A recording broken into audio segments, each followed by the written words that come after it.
Hey guys, Matt from Hellscope here with Me. him. Yes. MaddysDaddy12, Team JMT. And he's gonna show us cards. I'm gonna show you cards. What cards you play?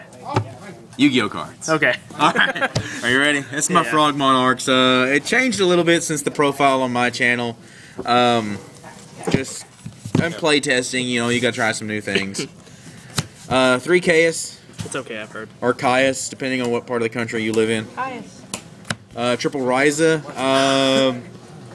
Not sure I like 3 Ryza. I mean, the effect's good, but just don't know that you really need 3. The glare is horrendous, like right here. That's better. Alright. 1 Mobius. That was a change that I put in here just because, I mean, this format has been ruled by Thunder King and Back Row. And Mobius can help me answer that kind of stuff. So to go along with the Monarchs, I run 1 Illusionary Snatcher. However you pronounce his name, I don't care. Slow and steady wins the race. Yes.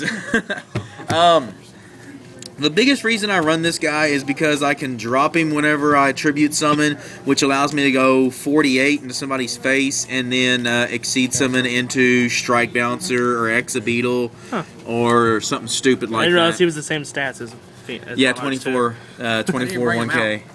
How do you bring him out? You special summon him when a monster is tribute summoned. So I tribute Frog for Mobius, I drop him too. To round out the tribute monsters, double Light and Darkness Dragon. I said it in the profile on my channel. The biggest reason why this card is good is because the format is still really, really open. If you go to a regional, you know 3 to 4 of the seats in the top 8 is going to be wind-ups.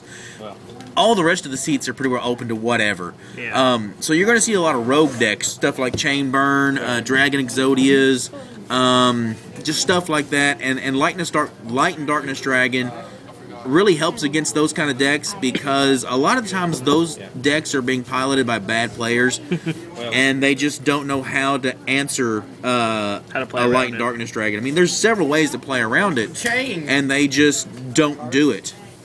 So there's the tribute monsters for the deck. Now let's go into the frogs.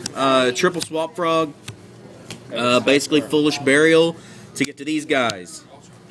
I mean, that's pretty self-explanatory there. That's what you're going to use to tribute for your tribute summons for your Monarchs.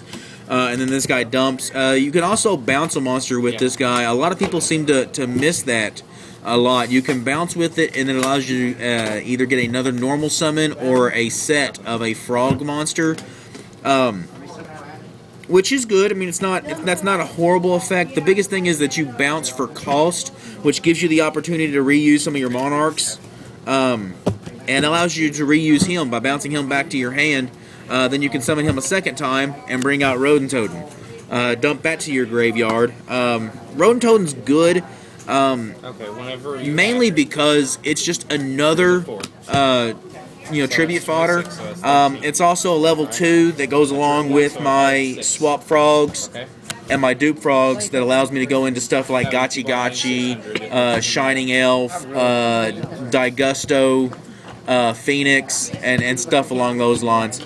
Another big thing about it is Rodent-Totem and Dupe Frogs are both 2,000 butts, which stick around for a while. Now the hand traps, Gores, Double Tragodia. These guys are just as much boss monsters as any of my Monarchs. Just really great monsters. Another thing that a lot of people don't understand how good Trag is, copying levels from the graveyard and discarding monsters to take your opponent's monsters, just boss. Double Battle Fader. Could be 3. I'm running tight on space, so just double. Double Effect Veiler and 1 Max C. I'm kind of between on this. I don't really know where I want to go with it just because I feel like Max C is really good against the format, but only if you have something to draw into. Max C is not a good card by itself.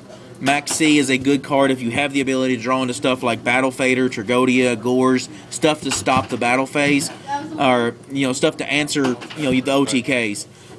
Otherwise, the Triple Effect Veiler is just as good, just because the Effect Veiler can stop the OTK, where Max C just gives you the opportunity to kind of draw into a bunch of stuff to try to answer the OTK later. But Effect Veiler can, again, effectively just end that OTK ability. So there they go. That's the monster lineup.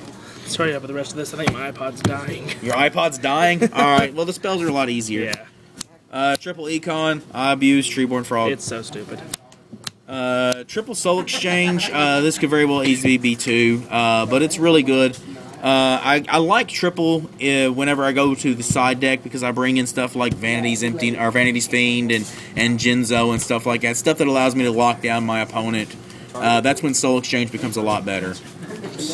Double Pot of Duality. I get a lot of hate for this because everybody's like, you need Treeborn Frog, but you really don't. You have stuff like Soul Exchange, and if you've already got a Monarch on the field, you really don't even need Treeborn Frog to tribute at that point. You He's can just an optional special anyway. Yeah. So I mean, it's good stuff. It allows you to dig for what you need. Monster Reborn, Heavy Storm, and Triple MST, because I've heard these cards are really good. Oh yeah, there are. The biggest issue is MST gets rid of warning, where it seems like everybody wants to save their warnings for your Monarchs. This can just eliminate that problem before it hits. Double Forbidden Lance. Now, I was wanting to try to use this for, like, summon my Monarch, Trental Tribute, Lance my Monarch from hand, you know, that kind of stuff. But it doesn't seem to work out that well, so that actually may drop down to 1, just because I'm playing 41 cards. Sure. So that could drop down to 1. Seems like a loop. That's the main deck. Do we got battery for the extra? We can try. We can try. So randomly cuts off, you know what happens. Strike Bouncer and Sector Beetle and Force Focus. This could very easily be a second Bouncer or second Beetle, either one. Just he's a bigger body. I got him in there just because I like the 24 and 28 attack. Gaia Charger. There's nothing more just trolly for your opponent than to go Exabeetle, detach, blow up the card that you get from Exabeetle's effect, and blow up their card, and then overlay into Gaia Charger. That pisses them off really good. Utopia Ray. I actually don't have Utopia in the extra deck. I just run Ray for the opportunity that I can enemy controller and take my opponent's Utopia, and then just overlay into my Ray and keep your monster. Shining Elf and Gotchi. I did say that you can run Digusto Phoenix instead, but I run the Elf just because I'm a stun player and he kind of he does what I want him to do.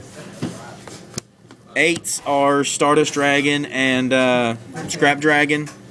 7s, what I go to the most because my Monarchs are 6s and Effect Veiler is 1, so that makes 7.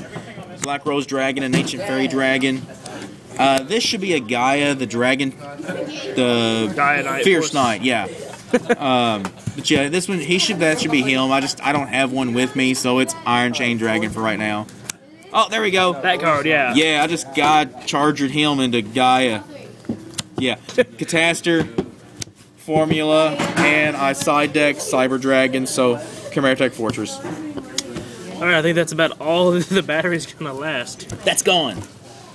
Any closing comments? No, the deck's fun. I use it just because I get tired of my windups from time to time. So you know, I play this just to have a little more fun with the game whenever I get a chance. Go ahead and do the outro. You know you want to. Do the outro? All right, guys. I appreciate it. Subscribe, comment down below, show us how much you love us.